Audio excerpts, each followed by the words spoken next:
আসসালামু আলাইকুম বন্ধুরা। আপনারা হয়তো ইতোমধ্যে জেনে গেছেন যে বাংলাদেশ সেনাবাহিনীতে একটি নতুন নিয়োগ বিজ্ঞপ্তি প্রকাশ করা হয়েছে। তো আসলে এখানে এই নিয়োগ বিজ্ঞপ্তিতে যে যে পদগুলোতে নিয়োগ প্রদান করা হবে আসলে সবাই কি সব শিক্ষাগত যোগ্যতার লোকেরা কি এইখানে আবেদন করতে পারবে কিনা এই ব্যাপারে আমি আলোচনা করব। তো আসলে প্রথম যে কথাটা সেটা হচ্ছে যে বাংলাদেশ সেনাবাহিনীতে যে নতুন সার্কুলারটা দিছে ৬০তম বিএমএ স্পেশাল ইঞ্জিনিয়ার্স তারপর হচ্ছে সিগন্যাল কোর তারপর হচ্ছে ইএমই তারপরে হচ্ছে আইসি তারপরে ৫৩তম আরবি অ্যান্ড এফ সি এবং হচ্ছে ৩৭তম জেএজি।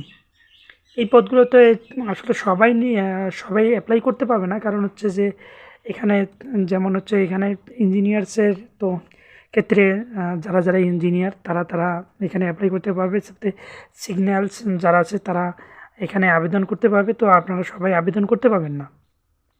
এটা সাধারণত সৈনিক বা হচ্ছে সাধারণত যে সৈনিকগুলো নিয়োগ করে তাদের মতো না, বা সাধারণ কোনো অফিসার পদেও না। তো এটা উচ্চমানের যে পদ, এটা হচ্ছে উচ্চমানের সেই পদের মতো বলতে এই উচ্চমানের পদই, ঠিক আছে। এখানে আপনারা সবাই আবেদন করতে পারবেন না। তো এক্ষেত্রে সর্বপ্রথম যে যোগ্যতার কথা বলে এসেছে, প্রথমত যোগ্যতা হচ্ছে বয়স আপনাকে ২৮ বছরের মধ্যে হতে হবে।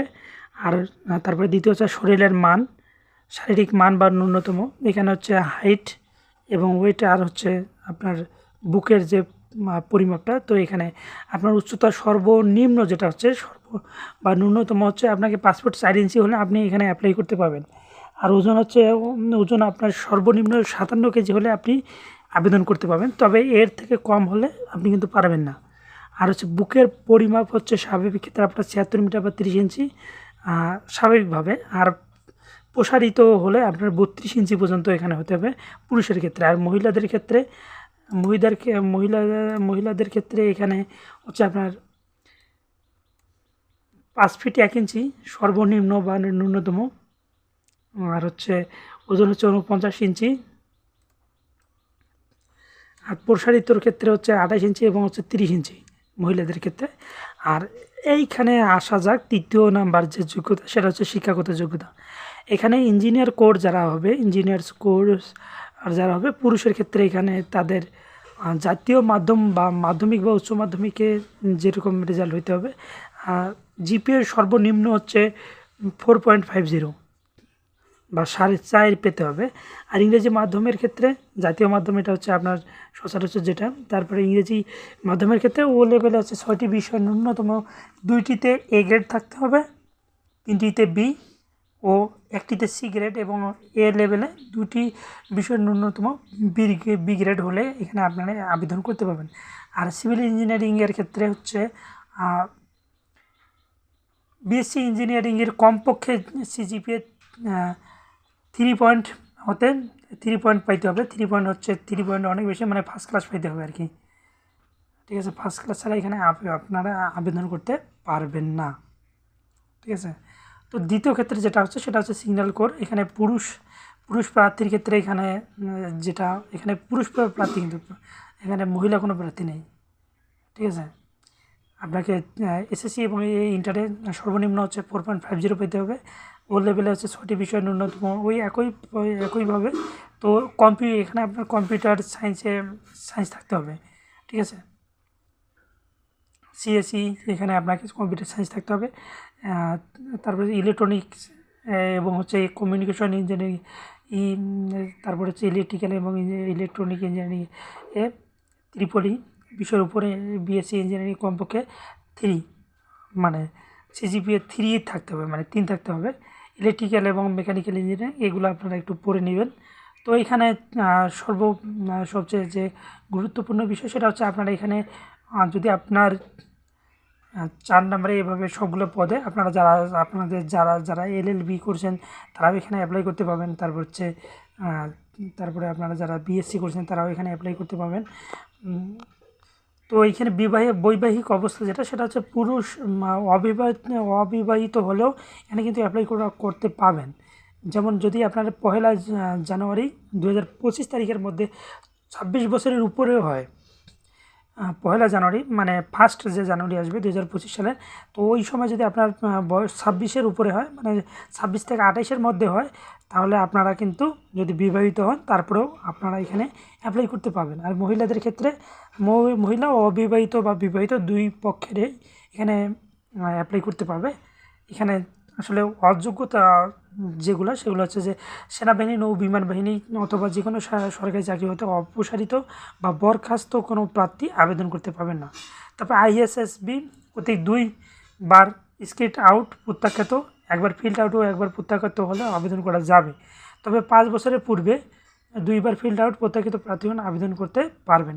যে কোনো ফৌজদারি অপরাধের জন্য আবেদন কর্তৃক আদালত কর্তৃক হচ্ছে দণ্ডপ্রাপ্ত, এখানে এইগুলো এই ধরনের লোক এখানে আবেদন করতে পারবে না। আর হচ্ছে প্রতিটি চোখের দৃষ্টিহীনতা ও দূরদৃষ্টি হচ্ছে 2.5 ডায়াপ্টার এর বেশি এবং বিষম দৃষ্টি 1 ডায়াপ্টার এর বেশি হলে অযোগ্য বলে বিবেচিত হবেন। তারপরে সেনা নৌ বিমান বাহিনীর আপিল মেডিকেল বোর্ড কর্তৃক অযোগ্য ঘোষিত প্রার্থী এখানে আবেদন করতে পারবেন না। তারপরে হচ্ছে দ্বৈত নাগরিকত্ব অথবা বাংলাদেশ ব্যতীত অন্য কোনো দেশে স্থায়ীভাবে বসবাসের অনুমতি থাকলে তারা এখানে আবেদন করতে পারবেন না। আবেদন করার পদ্ধতি হচ্ছে এইখানে দেখেন 5 জুলাই হতে শুরু করে 10 আগস্ট পর্যন্ত শুধুমাত্র অনলাইনে আবেদন করা যাবে। তো আপনাকে আবেদন করার জন্য এখানে একটা ওরা ওয়েবসাইটের কথা উল্লেখ করেছে। সে ওয়েবসাইট হচ্ছে ওদের নিজস্ব যে ওয়েবসাইটটা, সেটা হচ্ছে যে https তারপর স্ল্যাশ হচ্ছে join.army.mil.bd। এই যে এখানে দেখেন এটা হচ্ছে আপনার সেই সাইটটা। এখানে যে join.army.mil.bd দিয়ে যদি আপনি সার্চ দেন তাহলে আপনারা কিন্তু সেই কাঙ্ক্ষিত ওয়েবসাইটটি পাবেন। এখানে আসলেও আপনারা এদের ওই যে সার্কুলারটা যেখানে আছে সেই সার্কুলারটা আপনারা দেখতে পাবেন। তারপর হচ্ছে এই সার্কুলারের ক্ষেত্রে অ্যাপ্লাই যেভাবে করবেন, এই যে এখানে অ্যাপ্লাই নাও বাটন আছে। তো প্রত্যেকটা কোর্সের প্রত্যেকটা যে ক্যাটাগরি আছে, তো এখানে সবগুলো কোর্সে আপনারা আলাদাভাবে আবেদন করতে পারবেন। তবে এখানে মূল কথা হচ্ছে যে প্রত্যেকটা আবেদন ফি বাবদ 2000 টাকা দিতে হবে আপনাকে, ঠিক আছে? সেটা টেলিটক সিমের মাধ্যমে আপনারা, তাছাড়া আবেদনকারী প্রার্থীগণ টেলিটক বা ভিসা বা মাস্টার কার্ড বা ট্যাপ তারপরে বিকাশ নগদ তারপরে রকেটের মাধ্যমে 1000 টাকা আবেদন ফি বাবদ এবং হচ্ছে অনলাইন রেজিস্ট্রেশন ফি বাবদ আর 1000 টাকা, সর্বমোট 2000 টাকা দিয়ে আপনাকে আবেদনটা করতে হবে। আবেদনের শেষ তারিখ হচ্ছে 10ই আগস্ট। তো দীর্ঘদিনে এখনও অনেক সময় আছে, তো আপনারা এর মধ্যে আবেদন করতে পারবেন। এখানে নির্বাচন পদ্ধতি ওরা কীভাবে প্রথমত লিখিত পরীক্ষা হবে, তারপর হচ্ছে প্রাথমিক স্বাস্থ্য ও মৌলিক পরীক্ষা, তারপর হচ্ছে ISSB পরীক্ষা, চূড়ান্ত পরীক্ষা, নির্বাচন যোগদান নিয়োগ নির্দেশিকা প্রদান, তারপর হচ্ছে প্রশিক্ষণ ও কমিশন যেটা প্রাপ্ত সুযোগ সুবিধা এখানে দিছে, কী আপনার সুযোগ সুবিধা পাবেন, ঠিক আছে? তো এটাই। আর এই ক্ষেত্রে আপনারা এখানে এই অ্যাপ্লাই নাও বাটনে ক্লিক করে আপনারা এখানে অ্যাপ্লাই করতে পারবেন। যেমন আমরা যদি দেখি এই যে এখানে একটা অ্যাপ্লাই নাও বাটনে আমি যদি ক্লিক করলাম, তো এখানে প্রথমত ফোন নাম্বার, তারপরে যে রিটার ফোন নাম্বার, তারপরে ইমেল নাম্বার, তারপরে যে SSC ইন্টারের এক্সাম কত সালে হয়েছে, তারপরে সে ইয়ার কত সালে, রেজাল্ট কী, ঠিক আছে? এগুলো দিয়ে আপনারা এখানে আপনাদের যোগ্যতা আছে কিনা চেক এলিজিবিলিটি, তো আপনারা এটা চেক করে তারপরে আপনারা নেক্সট পেজে ধাবিত হবেন। যেহেতু আমার এখানে অ্যাপ্লাই করার কোনো ইচ্ছা নেই বা যোগ্যতাও নেই, সেক্ষেত্রে আমি এখানে অ্যাপ্লাই করব না। আপনারা যারা অ্যাপ্লাই করার যোগ্যতা রয়েছে তারা আপনারা অ্যাপ্লাই করবেন। তো ধন্যবাদ। তো ভিডিওটা কেমন লাগলো অবশ্যই জানাবেন। আর নিয়মিত এই ধরনের ভিডিও পেতে আপনারা অবশ্যই চ্যানেলটা সাবস্ক্রাইব করে রাখবেন। তো ধন্যবাদ সকলকে।